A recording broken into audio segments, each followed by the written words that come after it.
Аллах Таала макталар жана пайгамбарыбыз саллаллаху алейхи ва салламга салам, салаваттар болсун. Урматтуу мусулман бир туугандар, бүгүнкү сабагыбыз пайгамбарыбыз саллаллаху алейхи ва салламдын Маккадан Мадинага хижра кылып, анан Мадинадан өмүрүнүн айына чейинки маселени алабыз да. Пайгамбарыбыз саллаллаху алейхи ва саллам Маккада 13 жыл жашады да. 13 жылда эки гана парыз буйрулду. Биринчиси таухид, Аллах Тааланын жалгызына чакыруу. Экинчиси 10 жылдан кийин жеке бир алдында пикирлер боюнча 11,5 жылдан кийин намаз парыз болду да. Матында о бадаха умира бил хижрат илал Мадина дейт. Андан кийин пайгамбарыбыз саллаллаху алейхи ва саллам Мадинага хижра кылууга буйрулду дейт. Барыңыздар билесиздер, пайгамбарыбыз саллаллаху алейхи ва саллам Маккада 13 жыл жашап, ошол жерде Аллах Тааланын жалгызына чакырып, намазга чакырып, ибадаттарын кылып жүргөндө, албетте Мекке мушриктери тынч отурган жок да. Алар дагы өздөрүнүн иштерин кылып атат да. Себеби кайсы жерде Аллах Тааланын жалгызына чакырылган жерде, жана намазга чакырылган жерде шайтан тынч отура албаары баарыбызга белгилүү да. Шайтан иштеп пайгамбарыбыз саллаллаху алейхи ва салламдын сахабаларына зыян беришти. Качыра тургандарын качырды. Пайгамбарыбыз саллаллаху алейхи ва саллам сахабалары кээ бирлери Хабашага хижра кылганга аргасыз болду. Кийинчерээк пайгамбарыбыз саллаллаху алейхи ва саллам сахабаларды Мадинага жөнөтөттү да. Силер Мадинага кете бергиле азыр. Биз иншалла келечекте Аллах Таала уруксат бергенде биз да сиздин артыңардан барабыз деп Мадинага жөнөтөттү да.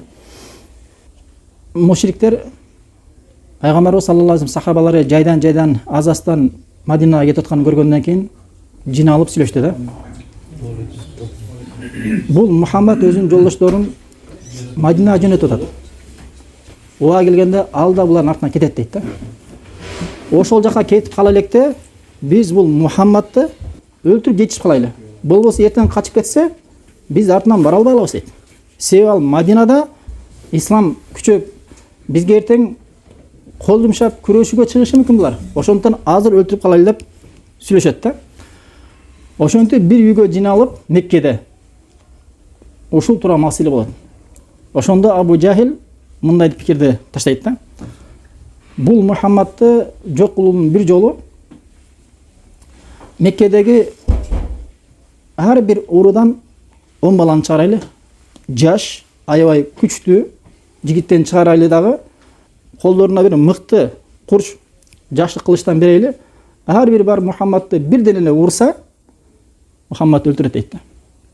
Жана Мухаммаддын өлүмү каны жалпы Меккедеги белгилүү бир 10 урууга тарайт дейт да. Эгер бир уруунун баласы Мухаммадды өлтүрсө, ал адам Мухаммаддын туугандары кегин алышы толук мүмкүн дейт. Ал эми 10 урууга тарап кеткен болгон болсо, анда Мухаммаддын жакындары Бану Абдуманаф туугандары алардан кегин алынбай калат дагы, күч жетпейт. Меккедеги пайгамбарыбыздан Мухаммаддан кеги алыш үчүн, өч алыш үчүн жалпы Мекке эли менен күрөшкө, согушка тура келет да. Ошондуктан ушул нерсе күчү жетпегендиктен биз аны эмне акча менен, дия менен гана разы кылабыз дейт да. Өлтүрүп коюштур балдар. Эми акчасын төлөп берели деп, акча менен берип, кутулуп кетебиз деп, мына ушундай келишимге келишет да. Караңыздар. Адам баарына кылыч берет. Мушриктердин кулулугу.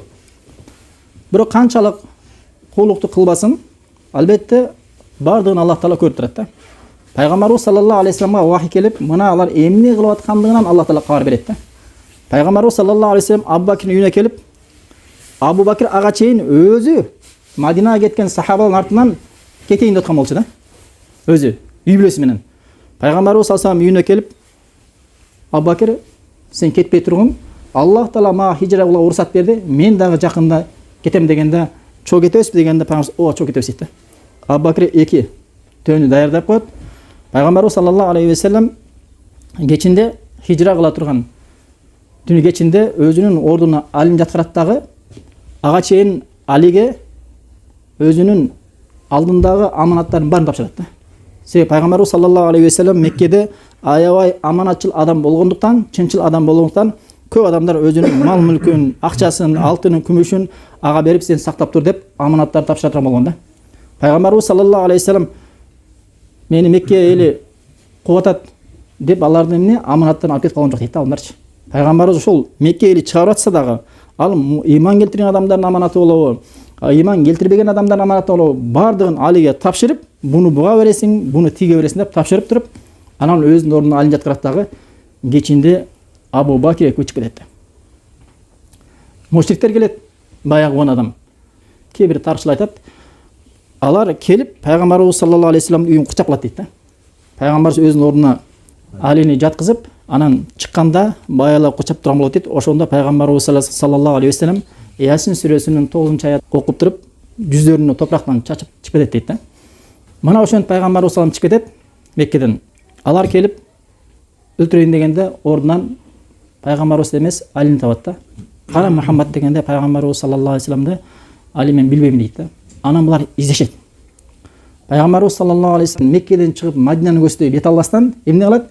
Барат дагы Саур тоосу. Кээ бирлер Саур тоосу деп коет, кээ бирлер Саур үңкүрү деп коет. Саур тоосунда үңкүр болот. Ошол үңкүргө барат дагы ошол жерде жашанышат да. Ошол үңкүрдө чыкпастан 3 күн болот да.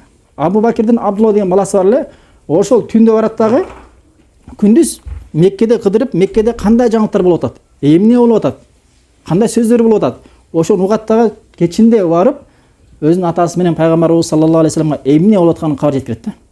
Мына ошондо Мекке мушриктерди пайгамбарыбыз саллаллаху алейхи ва саллям таба албай калгандыгынан аябай кыжалат болуп, капаланып, эмне деген кимге Мухаммадты кармаса, өлтүрсө ага жүстөө деген да. Эң жакшы жүстөө жана ошондой эле Абу Бакирге да жүстөөнү арнашкан да. Эми ал учурда бир адамды өлтүрсөң жүстөө деген бул деген жана сени ошол адамды өлтүрсөң Меккеде адамдардын бири да сени жооп тартпайт. Тескерисинче мактап сага жүстөө берейин деп атат да. Ал учурда жүстөөгө ээ болгон адам бай миллионер болгон адам да. Чыгып алып издешкен да. Бирок пайгамбарыбыз саллаллаху алейхи ва салламдын данышмандыгынан, Аллах тааланын кылынып турган вахийынан эмне кылган? Пайгамбарыбыз үңкүрдө 3 күн чыкпай ошол жерде жаткан да. Себеби алар 3 күн бою тегерек жеттин баарын издешкен дагы болду, жетпей калдык, ал кетип калды деген да. Кетип калды, чыгып кетти Мадинада деп ойлошкон да. Алар тынчтангандан кийин анан пайгамбарыбыз саллаллаху алейхи ва саллям анан чыккан да.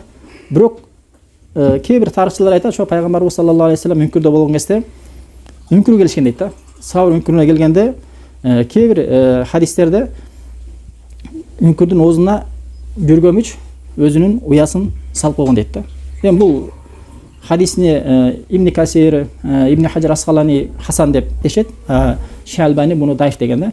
Кээ бир риваяттарда көбүчкөн жумурткалап койгон дейт. Ал даиф да. Экөөнүн тең Албани даиф дейт, бирок жана биринчисин Ибн Касир, Ибн Хаджар Асқалани илимелери хадисте Хасан дешкен да. Ошондо пайгамбарыбыз саллаллаху алейхи ва саллям ошол жерде жатканда Абу Бакир бутун көрүп пайгамбарга айтат да. Аллахтын элчиси, эгер алар буттарына эле эңкейип караганда бизди көрмөгүлө деп пайгамбарга айтканда, пайгамбарыбыз Абу Бакир дейт да. Ла тахзан инналлах мана дейт да. О Абу Бакир эч качан кайгырбагын, капаланбагын, себеби Аллах таала биз менен дейт. Сенин оюң кандай дейт? Эки адамдын үчүнчүсү Аллах таала болгон болсо дейт да. Эки адамдын үчүнчүсү Аллах таала болгон болсо, ошол сактай турган болгон болсо, коргой турган болсо, кандай деп ойлойсуң дейт да. Аллах тааладан үстөмдүк кыла турган нерсе барбы? Жок да. Ошондон Аллах тааланын элчиси пайгамбарыбыз саллаллаху алейхи ва саллям эч качан кайгырбаган, капаланбаган дейт да. Таваккал ая күчтүү болгон да. Кантип ойлойсуң деген да. Эки адамдын үчүнчүсү Аллах таала болгон болсо, эч качан коркпогон деген да. Мына ошентип алар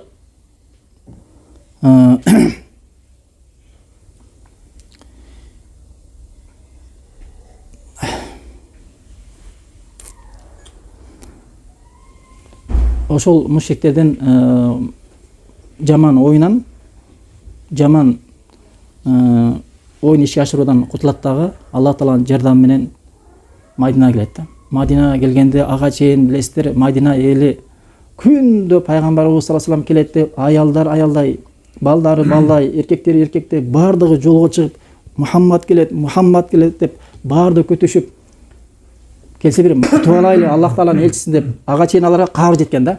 Мухаммад деген пайгамбар чыккан, ал деген Меккеде, Мекке эл ага зыян берип атыптыр деп ал жерде атактуу, даңктуу, мыкты орун башчылары пайгамбарга ыйман келтирип ага чейин даярдап койгонда Мадиначы. Бир гана кээ бир мунафыктар, жана яхудтар, жана башка адамдар бар го, бирок эң негизгиси башчылары ыйман келтирген да. Пайгамбарыбыз так чүтө келет да. Анан бир яхуд пайгамбарыбыз саллаллаху алейхи вассалам менен Абу Бакирди келатканын көрүп, аларга кабар жеткен, экөө болуп келет депчи. Алыстан көрүп кыйгырат да. Баланчалар, силердин бая күтүп аткан чоң атаңар келе атат депчи. Элдин баары жүгүрүп чыгышып, пайгамбарыбыз саллаллаху алейхи вассалам менен Абу Бакирди каршы алып, тосуп алып, ал жерде өзүнчө айт майрам болуп, пайгамбарыбыз саллаллаху алейхи вассаламды эң бир жакшы үйгө орнотуп убактылуу мына ошентип, мына ошол Мадина шаарында ислам өлкөсү, ислам шаары биринчи курулат да. Биринчи шаар болуп Мадина болот да. Ошол жерден пайгамбарыбыз саллаллаху алейхи вассалам кийин өзүнүн мечитин салат. Ошол жерден жакшылыкка чакырып, жамааттан кайтарып, мына ошол жерден ислам күчөйүп, анан бир жакшы бир деңгээлге көтөрүлөт да. Мына ошол жерден ислам нуру тараганда. Кийин Мекке ачылып, кийин андан дагы сыртка чыгып, ошол жерден ыйман нуру, ислам нуру мына ошол жерден тараганда. Ошол үчүн пайгамбарыбыз саллаллаху алейхи вассалам хадис бар. Жылан ийинен чыгып кайта кайткан сыяктуу ийине нур кайсы жерден чыккан болгон болсо, кыямат күнү жакындаганда кайта ошол жака кайтат дейт да. Нур дегенде кээ бир адамдар илим дейт да. Ошон үчүн бул хадис Муслимде келет. Баарыңыздар билесиздер. Ошон үчүн мынакей Мадина жери исламдагы эң биринчи шаар жана Сауд Арабиясы исламдагы эң биринчи өлкө болуп тарыхта калган да.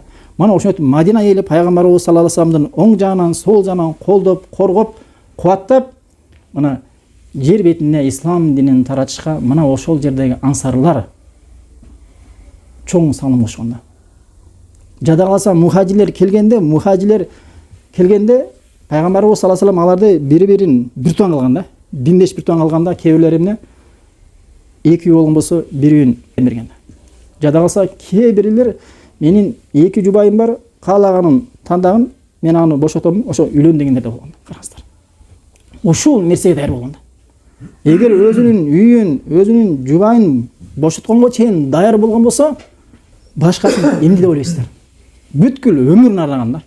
Мына ошончо өмүр, ошончо кубат арналганын себебинен мына бизге алхамдулилlah алыс 5000 километр алыстагы жерден Кыргызстанга 95-жылы хижранын ислам дини келип отурат да. Жада калса Кыргызстандан өтүп Кытайга чейин, Өзбекстан, Кытайга чейин кирип барган да. Караңыздар. Муну баарыңыздар билесиздер. Андан кийинки хижра маселеси. Хижра деген бул мусулман эмес өлкөдөн мусулман өлкөсүнө көчүү дейт да. Хижра бул куфр, ширк өлкөдөн ислам өлкөсүнө көчүү ар бир мусулманга парыз болгон дейт да. Ушул нерсе хижра кылуу бул кыямат күнгө чейин бар дейт да. 3 түрү бар хижранын. Биринчиси, мисалы бир мусулман эмес өлкөдө жашаса, азыркы учурда Россия болобу, Америка болобу, кайсы гана өлкө, мусулман эмес өлкөдө жашаса, ошол жерде жашап, ошол жерде биринчиден өзүнүн динин тургуза албаса деген, намазын жамаат менен окуй албаса, бала чакасын тарбия албаса исламда, айт намазын окуй албайт, жана башка бала чакасын исламда тарбия албайт, келинчеги хижап менен исламдын негизинде авратын жаап жүрө албайт. Биринчиси, экинчиси, мусулман өлкөсүнө хижра кылууга анда чама болгон болсо, мүмкүнчүлүк болгон болсо, мына ушундай адамга, ушундай мусулманга ошол өлкөнү таштап, мусулман өлкөсүнө көчүү бул парыз да. Важип милдет. Кимде ким ушул нерсени кылбаса, хижра кылбаса, ал Аллахтын астында чоң күнөөкөр болот да. Бул биринчиси. Экинчиси, кээ бир адамдар бар. Эркектер, аялдар, балдар алыс болгон себебинен хижра кылбайт. Чыгууга мусулман эмес өлкө жол ачпашы мүмкүн. жол ачпашы мүмкүн. Мисалы Кытайда билесиздер, а? Мусулмандарды чыгарбайт. Же болбосо виза бербейт. Же башка өлкөлөргө киргизбейт. Кыскасы кандай гана себеп болбосун, эң негизгиси же материалдык жагынан акчасы жок. Эң негизгиси алсыз. Чыныгы Алла Таала шариатта уруксат берген алсыз деп сипаттаган адамдардын катарына кире турган болбосо, ал адам үчүн эмне? Үзүр бар. Эгер чын эле себеп болмосо, чын эле өзү көчөйүн деп ынтызар аракет кылат, бирок жол жабыкта. Мына ушундай адамдарга үзүр бар экен. Бул экинчиси. Үчүнчү абал бар. Мусулман эмес өлкөдө жашайт, ал жерде динин тургуза алат. 5 мал намазын окуй алат жамаат менен, айт намаздарын окуй алат, аялы хижаб менен, жада калса никоп менен жүрө алат. Бала чакасын исламдын негизинде тарбиялай алат. Көчөдө Аллах Таала буйругандай, пайгамбары буйругандай жүрө алат да. Жүрө алат. Андай адам бул биринчиси. Экинчиси, хижрада кылышка мүмкүнчүлүгү бар. Хижрада кылышка мүмкүнчүлүгү. Ушул үчүнчү топтогу адамды кээ бир алымдар хижра кылыш аларга мустахаб деген да. Се динин тургузуп атпайбы ал жерде? Аллах Таала буйругандай, пайгамбары көргөзгөндөй динин тургузалат, хижрада кылалат. Андай адамдар убактылуу ошол жерде калып, мүмкүн ал жерде дават кылышы мүмкүн, мусулмандардын пайдасына салым кошушу мүмкүн. Алар хижра кылыш аларга важип эмес, мустахаб деп айтат да. Мына ушул 3 абал. Эми буга далил. Аллах Таала Иса сүрөсүнүн 97-аятында Аллах Таала мындай деп атат: "Инналлазина таваффахумул малаикату залими анфусихим" Периштелер дейт. Аллах Тааланын жан алчу периштелери өздөрүнө зулумдук кылган.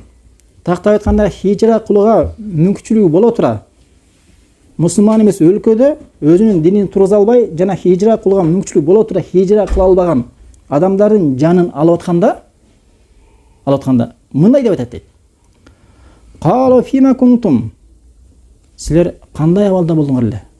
Мусулман эмес өлкөсүндө кандай абалда болдуңар эле?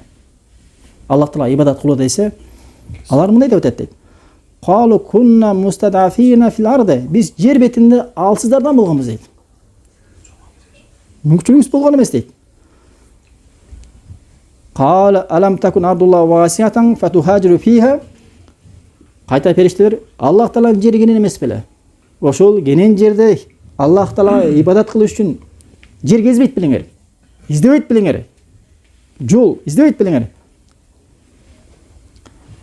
Деп периштелер айтат дейт. Мына ушул адамдарда хижра кылууга мүмкүнчүлүгү боло тура, бирок хижра кылбаган адамдардын абалдарын аят уландысын Аллах Таала айтат: "Мa'вахум жаханнам ва саат масира" дейт. Алардын бара турган орду жаханнам тозок дейт. Ва саат масира алардын бара турган орду кандай жаман дейт. Кимдер бул? Ошол жерде мусулман эмес өлкөсүндө хижра кылууга мүмкүн болуп туруп хижра кылбагандар. Мына ошолордун абалдары. Аят уландысында "Иллал мустад'афина минар риджали ван нисаи вал вулдани ла ястати'уна хилат ва ла яхтадуна сабила" дейт. Бир гана хижра кылууга мүмкүнчүлүгү болбогон эркектер жана аялдар жана жаш балдарды Аллах Таала кечирет дейт. Хижра кылууга ынтызар, бир хижра кыла албайт. Бул экинчи абалы да. Аллах Таала кечирет дейт. Бул эки нерсеге далил. Экөөнө. Эми үчүнчүсүнө десе, үчүнчүсүнүн аятын бул жере. Периштелер жанын алып атканда өздөрүнө зулумдук кылып, Аллах Тааланын динин тургуза албай, өздөрүнө зулумдук кылган адамдарга айтат деген аяттын ушул жеринен, ал эми кайсы бир адам ошол жерде жашап, өздөрүнө зулумдук кылбаган болгонбосо дейт да. Тактап айтканда, Аллах Тааланын динин ошол өлкөдө тургуза алат. Тургуза алган болсо зулумдук кылган болобу? Зулумдук кылбаган болот. Мына ошондой адамдарга уруксат деп кээ бир алымдар ушул аяттан ошондой нерсени чыгышат. Мына ошон үчүн мусулман адам ошондой өлкөдө жашаган болгон болсо, ал хижра кылыш керек. Важип. Себеби мусулман эмес өлкөдө диниңди тургузуу кыйын. 5 мал намазыңды жамаат менен окуш бар. Бала чагаңды тарбиялоо бар исламда. Келинчегиң, кыздарың хижабты негизинде жүрүшү бар. Экинчи аятта я ибадияллазин аману инна арды васиатан файя фабудун дейт. Аллах Таала о ыйман келтирген момундар менин жерим кең дейт да. Ошол менин кең жеримде менин өзүмө гана ибадат кылгыла. Тактап айтканда хижра кылып бир мусулман эмес өлкөдө отукташып калып, жайгашып калбай кенен жерде Аллах Таалага ибадат кылууга мүмкүн болгон жагдайлар бар жерлерге барып, мусулман өлкөлөрүнө барып, мына ошол жерлерде ибадат кыла дейт да. Ошон үчүн мусулман адам бул жашоо немеде. Негизги максат Аллах Таала Куранда айткандай: "Ва ма халактул джинна вал инса илля лиябудун." Мен адамдар менен жиндерди жалгыз өзүмө ибадат кылыш үчүн жараттым деп айтты го. Негизги максат ушул болгондон кийин адам ушуга аракет кылыш керек да. А бизде тескерисинче азыр дүйнөнү негизги максат кылып алып, мусулман өлкөлөрүн, мусулман жерлерин таштап алып, ошол жакка барып гражданство алып, жада калса деңиз менен качып бир семья алып кетти го. Ошол жакка кириш үчүн аябай таң каласың адамдаргачы. Эмки маселе? Мусулман эмес өлкөсүндө иштөө үчүн барса болобу? Жогорудагы 3 бөлүм мусулман эмес өлкөсүндө төрөлүп, ошол жактын гражданствосы бар ошол адамдарга да. Ал эми азыркы маселе мусулман өлкөсүндө жашап аткан адамдар. Мусулман эмес өлкөсүндө барып ошол жакта иштесе болобу? Деген маселе бар да. Алымдар айтышат. Шейх Усеймин айтат 3 шарты бар дейт. Биринчиси, ошол жакка бара турган адамда аяктагы шубахаттардан, күмөндүү нерселерден саламатты алып кала турган, сактай турган андай илим болуш керек да, шариат илими болуш керек да. Себеби мусулман адам мусулман эмес өлкөгө барганда, ал жакта христиан болобу, яхудтар болобу, же башка буддисттер болобу, аякта алар Аллах Таалада бар. Аллах Тааланын барлыгында, арың баргандай, периштелеринде, пайгамбарларында, кабырда, кыямат күнү, ахирет, бүттүгүндө шейге күмөнү жада калса, аныктан анык кайтаргандар бар. Ошон үчүн ошолордон саламатты алып жүрө турган анда шариат илим болуш керек. Эч кандай күмөн болгон. Бул биринчи шарты. Экинчи шарты, анда дини болуш керек дейт. Дини болуш керек дейт. Эмнеден?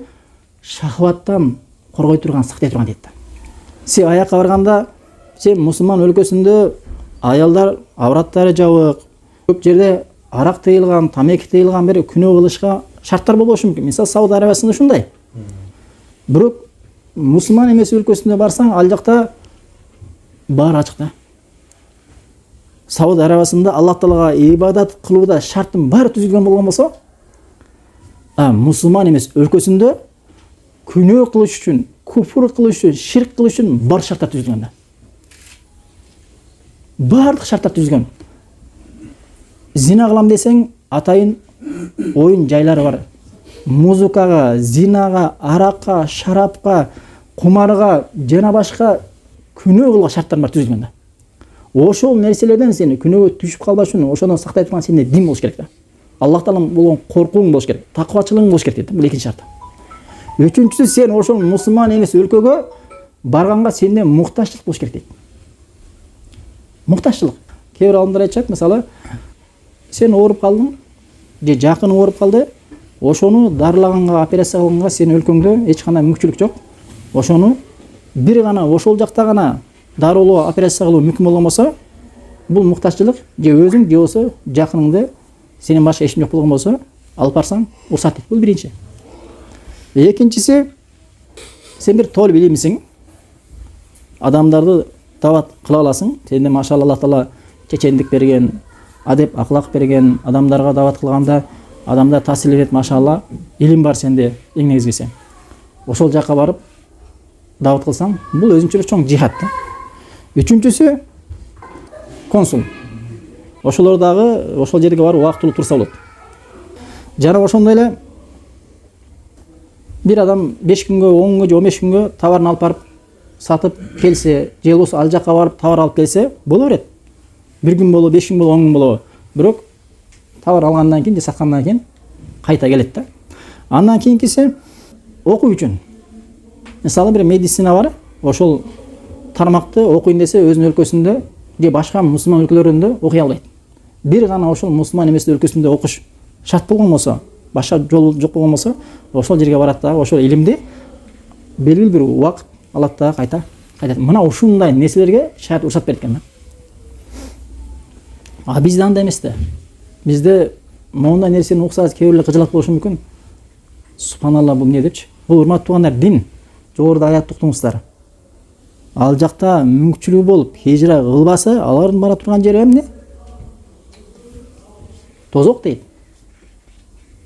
Каралап. Ошон үчүн мусулман адам бул дүйнөгө бир келгенде жаңылып калбаш керек да. Туура эмес кадам таштабаш керек. Дүйнө үчүн ал жакка барбаш керек.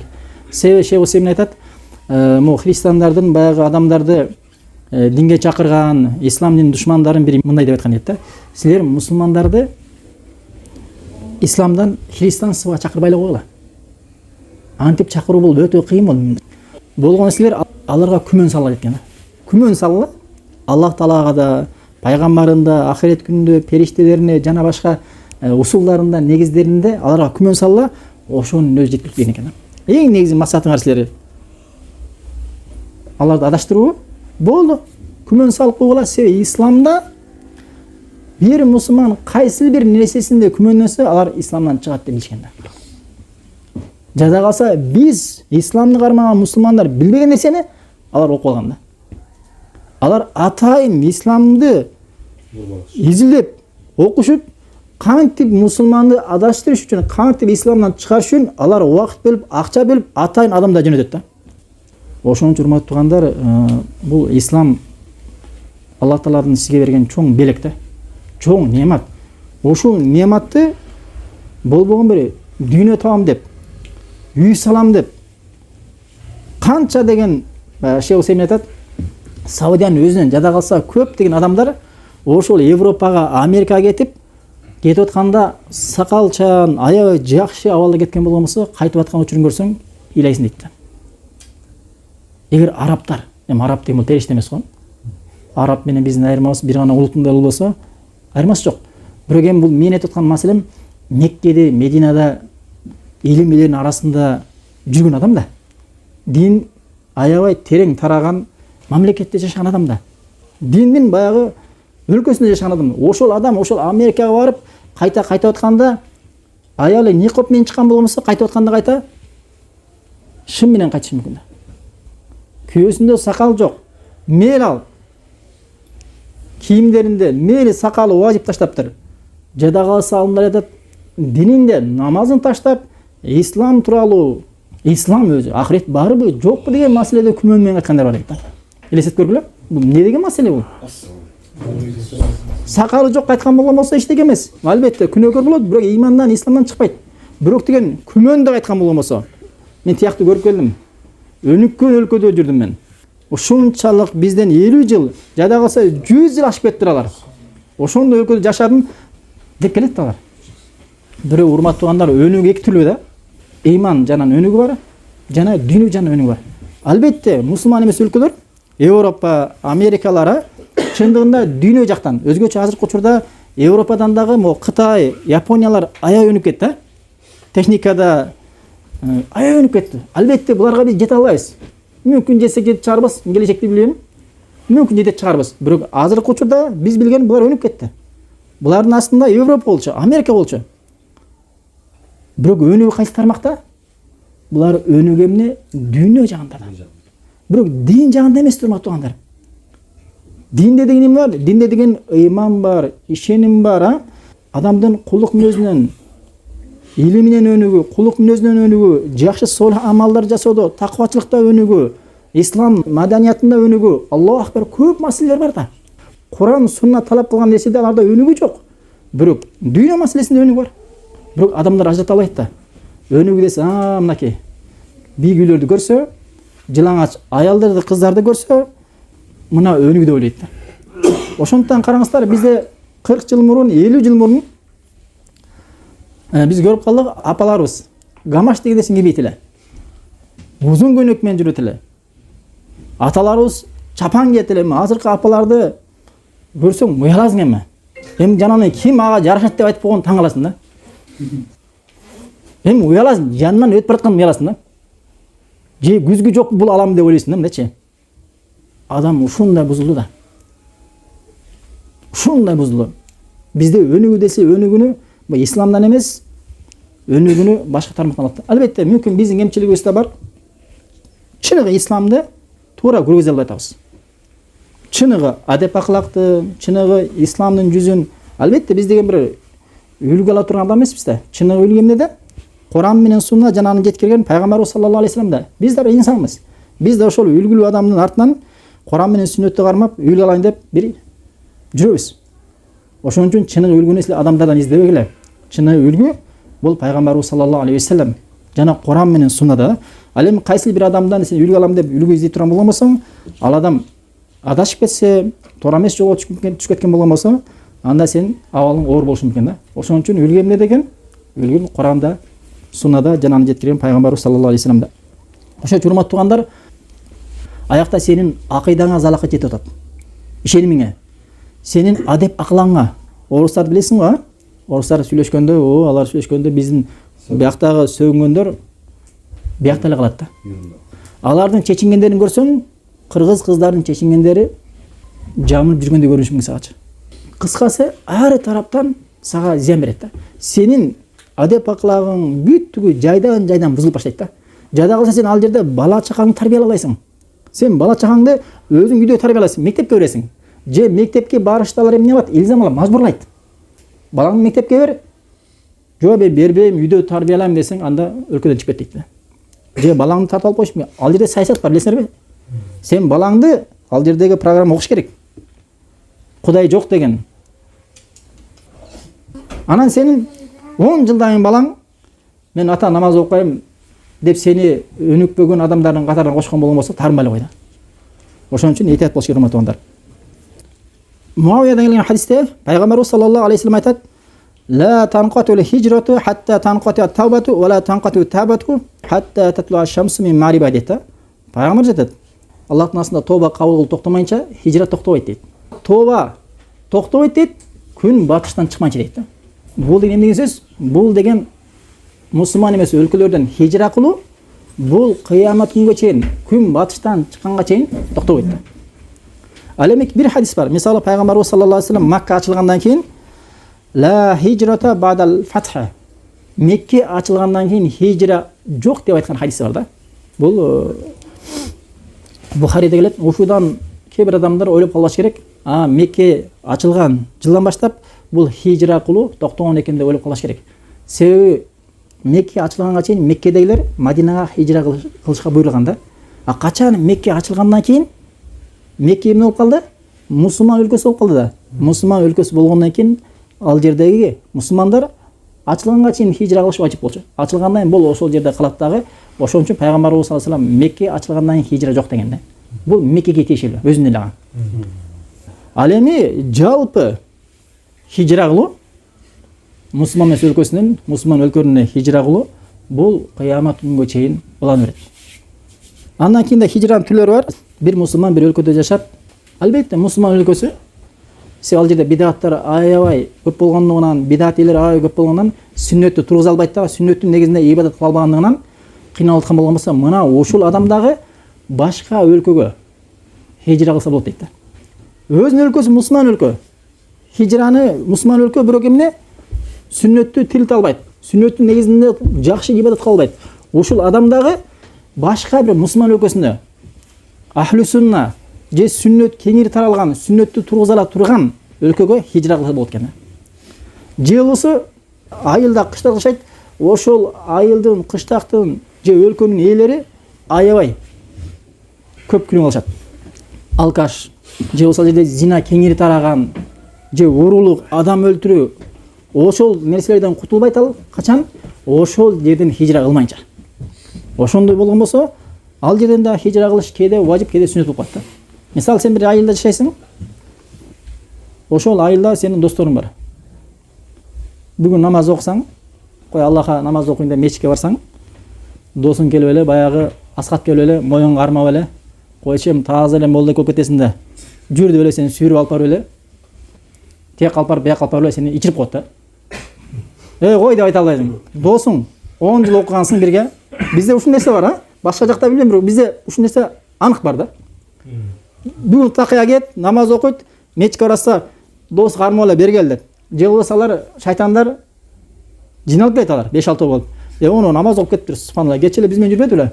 Не таза өзүнчө деп келет дагы, колунан кармап эле жүр бияка деп эле алып барып эле. Бир күн ичинде аны кайта мурун кабаны келтирип коет да. Ошондой учурда сен кутула албайсың. Алардан кутулуш үчүн эмес керек? Сен бул айылды таштап алып туруп башка шаарга, же бул шаар таштап алып башка шаарга, же бул айылды таштап алып башка айылга көчүшүң керек да.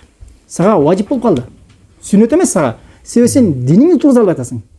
Албетте ал жер мусулман өлкөсү, бирок диниңди тургуза албай атасың да, сага важип көчүшүң керек да. Бизде кыргыздарда бар. Атамдын үйү дейт да. Эми Аллах Таала кабырда же кыямат күнү сурай тургандай да. Эмне үчүн сатып бердиң деп азаптала тургандай да. Атаңдын үйү эмес, чоң атаңдын, жет атаңдын үйү болсо да сач керек анча. Сен ал үйдө береке жок. Сен ал үйдөн Аллах Тааланы тааныбай атасың. Аллах Таалага ибадат кыла албай атасың. Ал үйдү сатмак түгел, ал үйдү өртөп салсаң да жакшыраак да. Түү орду менен эч ким албай койсо, айланайын белек кыл, белек кылсаң да албаса, бекерле таштап кет да. Жо, эч ким албай атат деп жашай берсең болбойт да. Себеби сен Аллахтын астына барасың. Көрсөтпө? Ошон үчүн бизде ушундай нерселер бар да. Муну дагы шайтан эмне? Баягы эмет болгонда, бул атаңдын үйү, сатпагың бул. Бул алгачкы конуш деп алган. Көбүнчө кыздар сатпаган дейт. Биздин төркүнүбүз айылга барганда каяка барабыз депчи. Байкуш жанагы ошол жерден эжелерим келсе чындап эле каяка барат деп намазсыз жүргөнгө даяр анысычы. Иншалла мен силерди будан да жакшыраак жерге чакырам деп эле үйдү сатып кетип калыш керек да. Себеби бир жолу өмүр келесиң. Башка жок. Сен Аллах Таалага ибадат кылып, диниңди тургузуп калышың керек. Тургуза албайсыңбы? Бүттү да.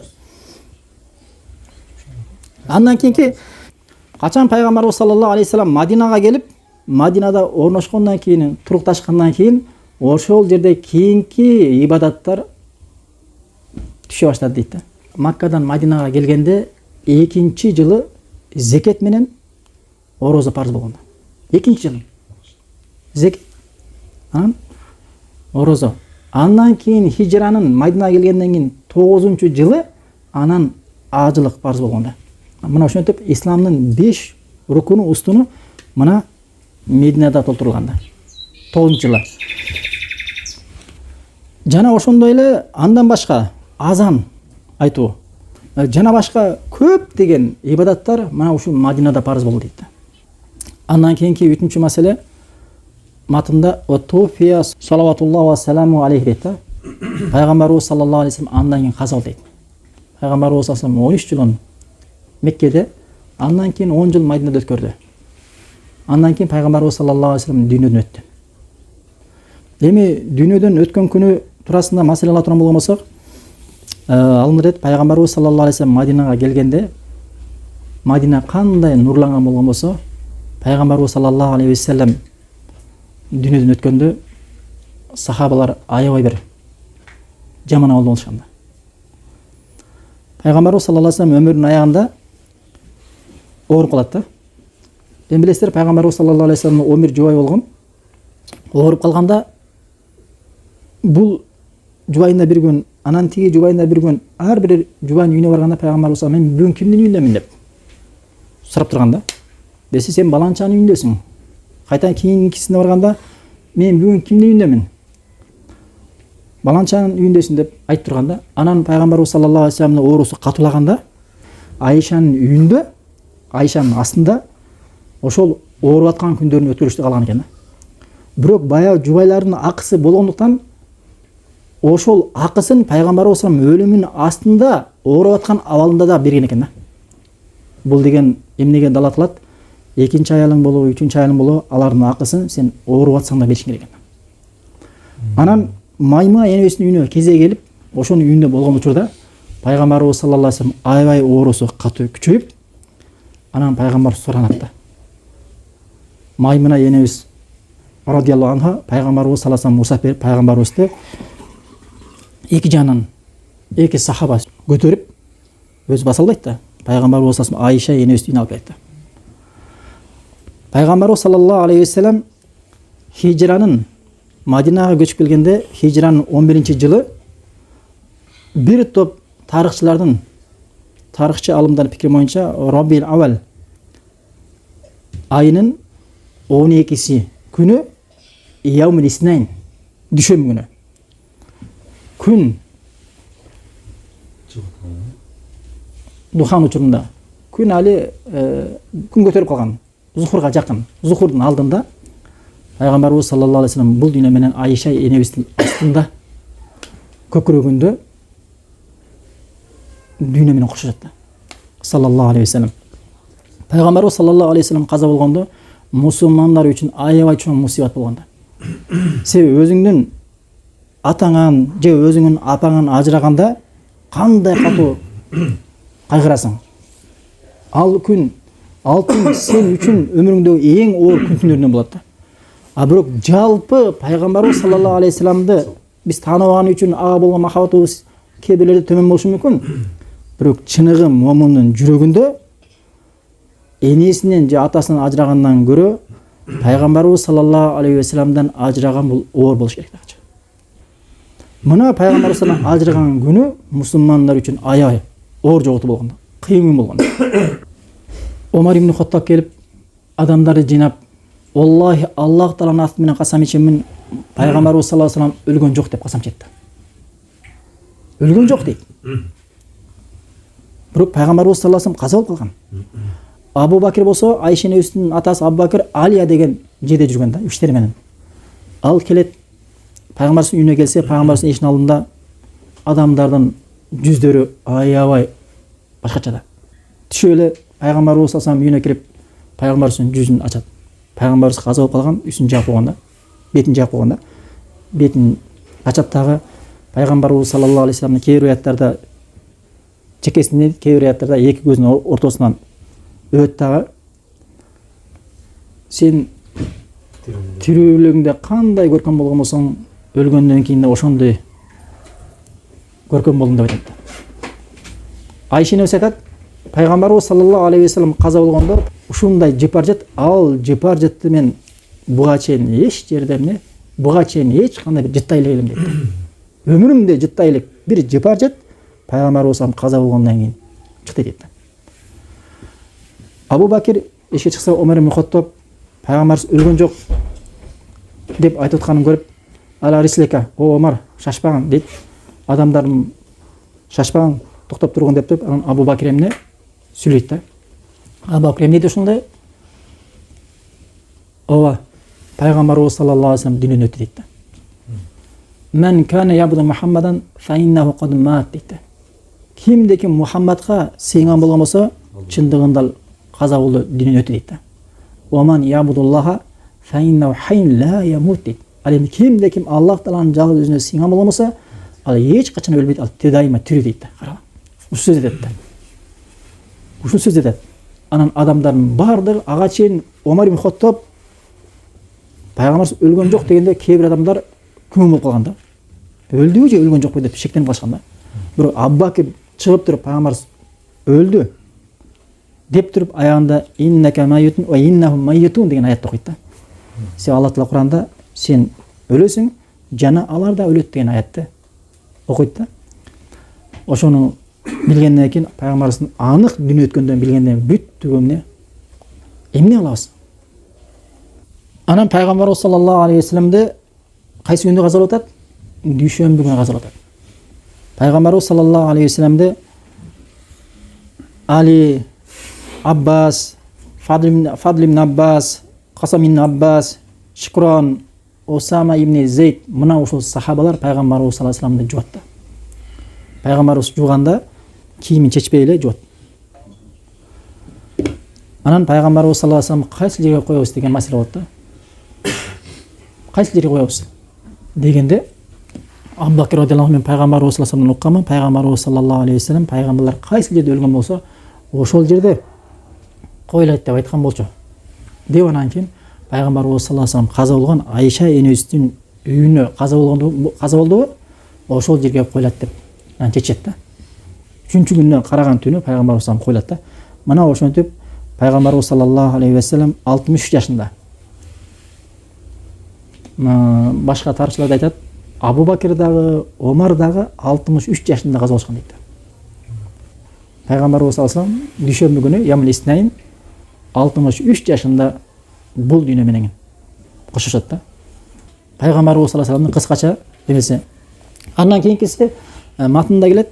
4-нчүсү о динуху бaqin ва хаза динуху ла хайра илля даллал уммата алейхи ва ла шарра илля хаззарха минху дейт. Матында айтылат.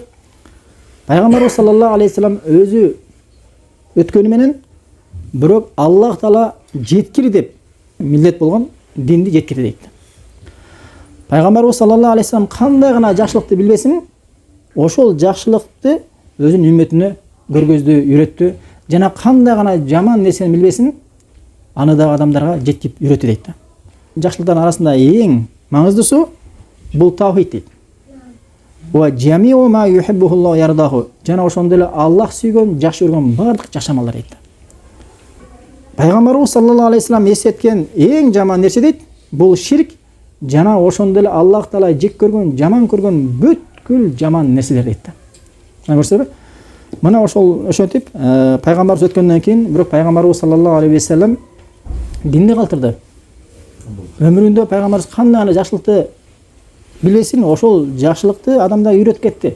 Кандай гана жаманлыкты билген болгон болсо, ошодон адамдарды эскертип, кайтарып көргөзүп кетти.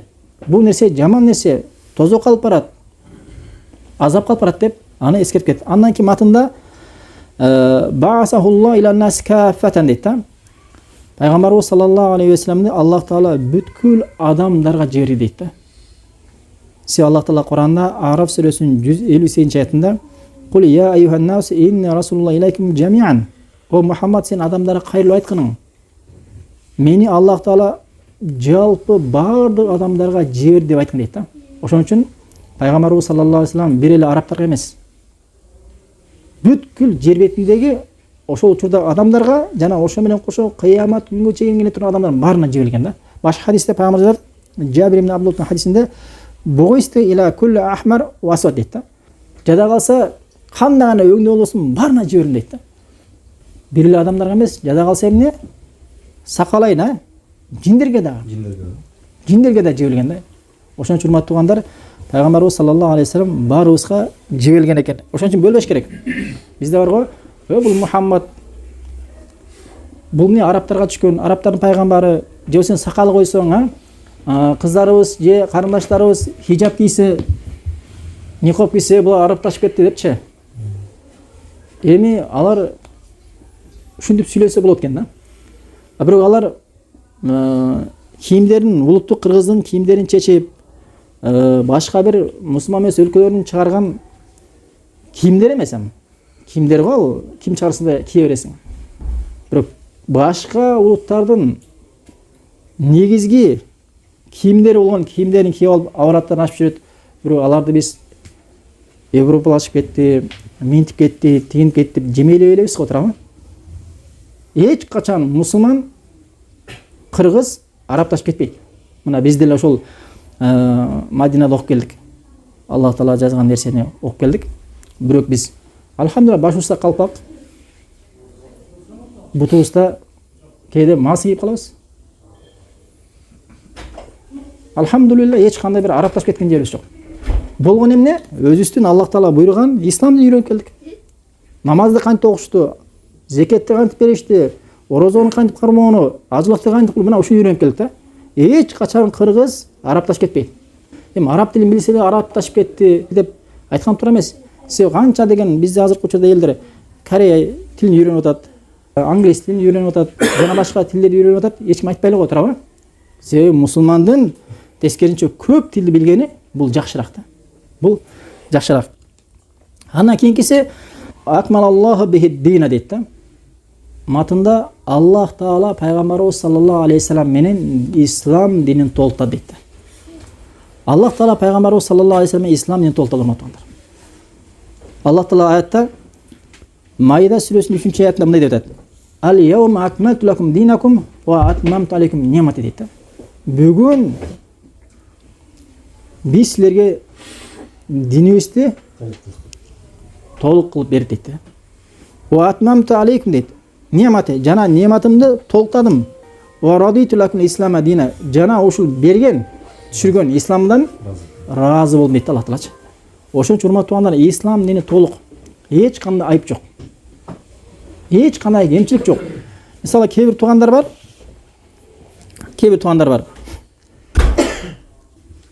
Ислам динин бул динде гана деп ойлойт да. Бул ислам дини бир гана динде эмес. Ислам дини адамдын ички ишеним болгон бардык ишенимин камтып алат. Жана ошондой эле дин маселеси менен дүйнө маселесин да камтып алат экен да.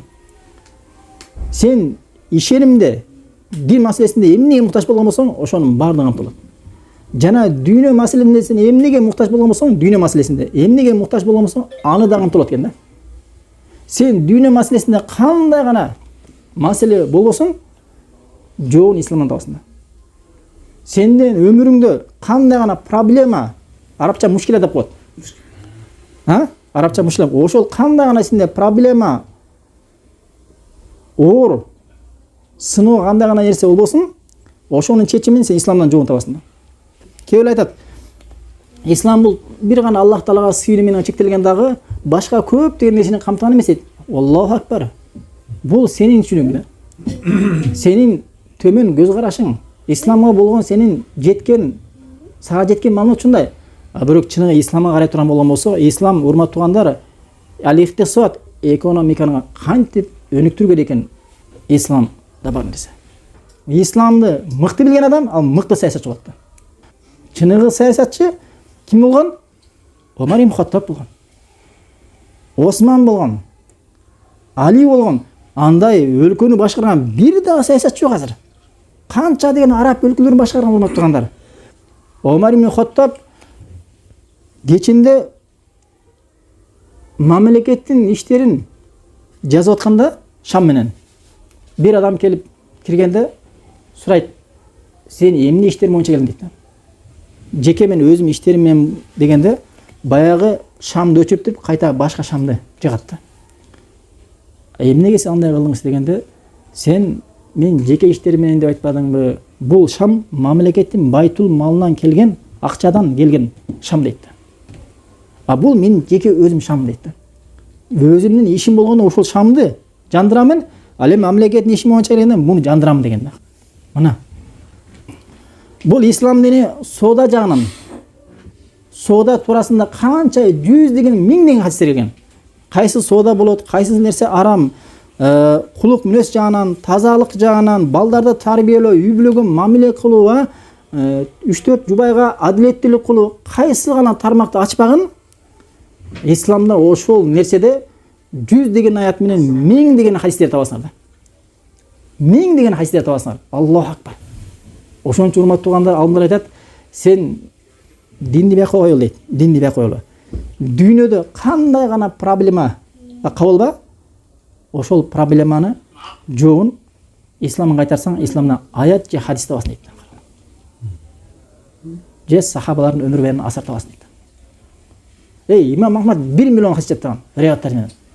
Имам Бухари 300 миң, 200 миңи даиф, 100 миңи сахих.